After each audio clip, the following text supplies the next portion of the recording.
थांबा उमेदवार या राज्याचे नेते आणि बंधूस कडेगाव विधान आपल्या सर्वांचे सांगली उमेदवार सांगलीचे नेते आमचे मार्गदर्शक आदरणीय मदन भाऊ पाटील खानापूर आटपाडी विधानसभा मतदारसंघाचे काँग्रेस राष्ट्रवादीचे उमेदवार आणि आमदार आदरणीय सदाशिव भाऊ पाटील शिराळा विधानसभा मतदारसंघाचे एक तडफदार काँग्रेस राष्ट्रवादी पक्षाचे उमेदवार आमचे मार्गदर्शक आदरणीय शिवाजीराव नाईक साहेब या व्यासपीठावर उपस्थित असणारे आपल्या मिरज विधानसभा मतदारसंघाचे काँग्रेस पक्षाचे उमेदवार आदरणीय बाळासाहेब हुनमोरे आणि सांगली जिल्ह्यातील जत विधानसभा मतदारसंघातील राष्ट्रवादी काँग्रेस पक्षाचे उमेदवार आदरणीय विलासरावजी जगताप साहेब, सन्माननीय जिल्हाध्यक्ष आदरणीय मोहनराव कदम दादा,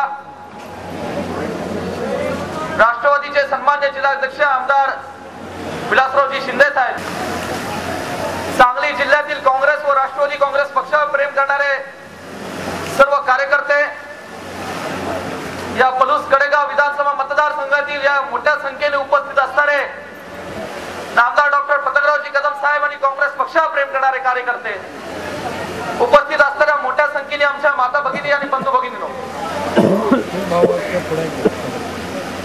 आज औदुंबरच्या साक्षीने या ठिकाणी सांगली जिल्ह्यातील काँग्रेस व राष्ट्रवादी काँग्रेस पक्षाच्या आघाडीच्या सर्व उमेदवारांनी आपल्या सांगली जिल्ह्यातील या प्रत्येक विधानसभा मतदारसंघातील सर्व कार्यकर्त्यांच्या साक्षीने आज या ठिकाणी प्रचाराला शुभारंभ केलेला आहे. गेल्या 10 वर्षापासून महाराष्ट्रात हे लोकशाही आघाडीचं काँग्रेस व राष्ट्रवादी काँग्रेस पक्षाचं सरकार अत्यंत समर्थपणे कार्यरत आहे. गेल्या 5 वर्षापासून केंद्रामध्ये सोनियाजी गांधी, डॉक्टर मनमोहन सिंग आणि शरदचंद्र पवार साहेब या सर्वांच्या नेतृत्वाखाली केंद्रात काँग्रेस व राष्ट्रवादी काँग्रेस पक्षाचं अत्यंत समर्थपणे काम करत आहे. आपण सर्वांनी जर सांगली जिल्ह्याचा इतिहास पाहिला तर या सांगली जिल्ह्याला एक राजकीय फार मोठा वारसा आहे. कैलासवासी यशवंतराव चव्हाणांच्या माध्यमातून आणि ज्यांनी सांगली जिल्ह्याची ओळख संपूर्ण महाराष्ट्राला आणि देशाला करून दिली ते कैलासवासी वसंतराव दादांच्या माध्यमातून, किंबहुना कैलासवासी राजाराम बापूंच्या माध्यमातून, आणि हा सर्व सांगली जिल्ह्याचा वारसा समर्थपणे चालवण्याचं काम या गेल्या 20-25 वर्षापासून नामदार डॉक्टर पतंगरावजी कदम साहेब आणि काँग्रेस आणि राष्ट्रवादी काँग्रेस पक्षातील त्यांचे सर्व सहकारी मदन भाऊ या सर्वांच्या माध्यमातून या ठिकाणी चालू आहे. संख्या तरुणांचा बेरोजगारीचा प्रश्न सोडवण्याचं काम हे राज्य सरकारने केलं आणि या महाराष्ट्रामध्ये असणाऱ्या ग्रामीण भागातील असणाऱ्या आमच्या माता भगिनींना, महिला बचत गटांना ताकद देण्याच्या माध्यमातून तिथं आज प्रचंड मोठी चळवळ या राज्य सरकारच्या माध्यमातून उभी केली. गेल्या 10 वर्षापासून हे लोकशाही आघाडीचं सरकार कार्यरत असताना या राज्यातील असणारा सर्वसामान्य माणूस, रस्त्यावर पायी चालणारा माणूस, एसटी मध्ये प्रवास करणारा माणूस आणि रानात दिवस रात्र काम करणारा शेतकरी हा डोळ्यासमोर ठेवून फक्त या राज्य सरकारने काम केलेलं आहे. गेल्या 10 वर्षापासून या महाराष्ट्रातील असणारे असंख्य दुष्काळग्रस्त तालुक्यातील आणि जिल्ह्यातील प्रश्न सोडवण्याची भूमिका ठोसपणे या राज्य सरकारच्या काँग्रेस आणि राष्ट्रवादीच्या माध्यमातून झालेली.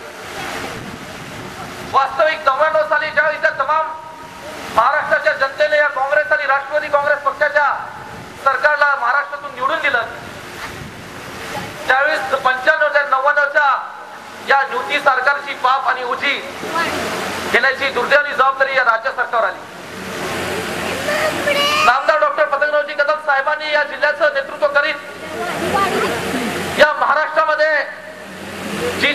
भूषवली त्याचा पाया काही सहकार चळवळीचा कैलासवासी यशवंतराव चव्हाणांनी रचला आणि त्या सहकार चळवळीवर कैलासवासी वसंतदादांनी काम केलं. अशा सहकार खात्याची जबाबदारी सुद्धा साहेबांवर आली.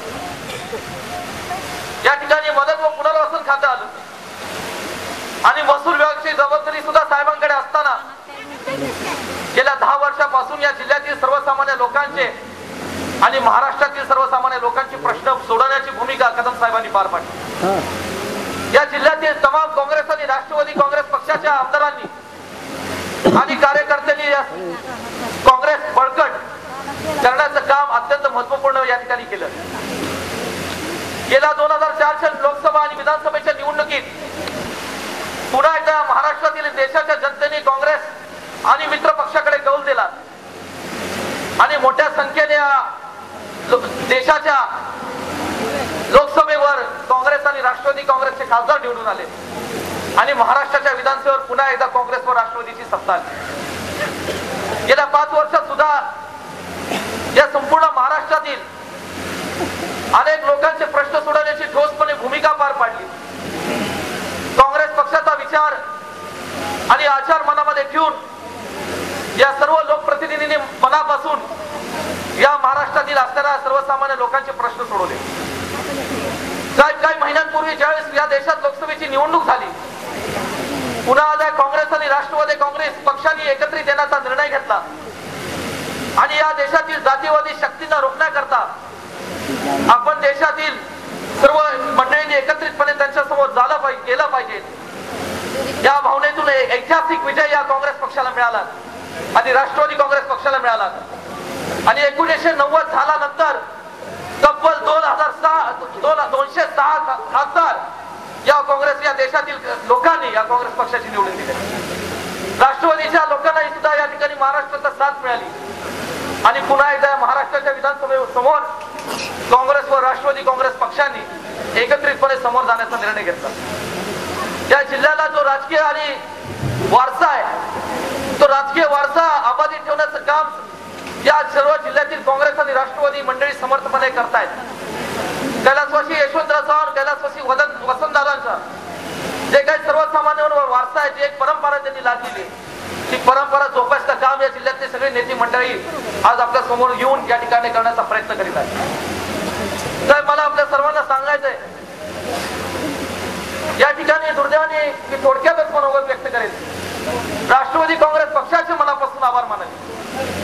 आपण जिल्ह्यातील काही विधानसभा मतदारसंघामध्ये बंडखोरी रोखण्यास यशस्वी ठरलात, परंतु आमच्या मतदारसंघात त्याचे प्रयत्न केले नाहीत. ह्याच्याकरता मला आपले आभार मानायचे.